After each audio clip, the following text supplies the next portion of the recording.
வாழ்க்கையில் கஷ்டம், துன்பம், சோதனை எல்லாத்தையும் பார்த்தாச்சு.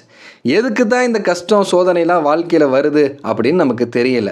நம்மள பல பேர் என்ன நினச்சிக்கிறோன்னா, இந்த கஷ்டம் சோதனைலாம் நம்ம வாழ்க்கையில் தப்பு செஞ்சுருப்போம், அதுக்காகத்தான் இந்த கஷ்டம் சோதனைலாம் நடக்குது அப்படின்னு நம்ம நினச்சிக்கிறோம். ஆனால் அது மட்டும் காரணம் இல்லை. சில நேரங்களில் நம்முடைய பாவங்களை மன்னிக்க அல்லாஹ் சோதிக்கலாம். சில நேரங்களில் நம்முடைய அந்தஸ்துகளை அல்லாஹ் உயர்த்துறதுக்காக நம்மளை சோதிக்கலாம்.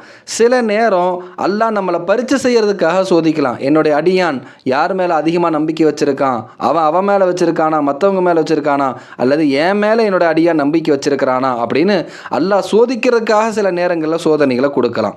சில நேரங்களில் சோதனைகள் எதுக்காக வரும்னா, நமக்கு மறுமையை நினைவூட்டுவதற்காக வரும்.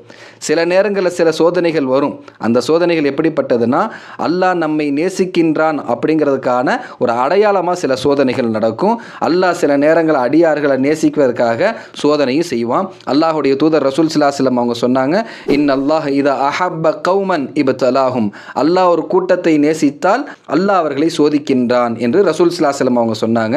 அதனால் சோதனைகளுக்கு காரணம் நம்முடைய வாழ்க்கையில் செஞ்ச தவறுகள் மட்டும் இல்லை, சோதனைகள் செய்ததற்கு பல காரணங்கள் நாம் மேலே சொன்னதுலேருந்து ஏதோ ஒரு காரணம் இருக்கலாம். அதனால் சோதனைகள் ஏற்பட்டால் கொஞ்சம் பொறுமையாக மட்டும் இருங்க. அஸ்ஸலாமு அலைக்கும் வரஹ்மத்துல்லாஹி வபரகாத்துஹு.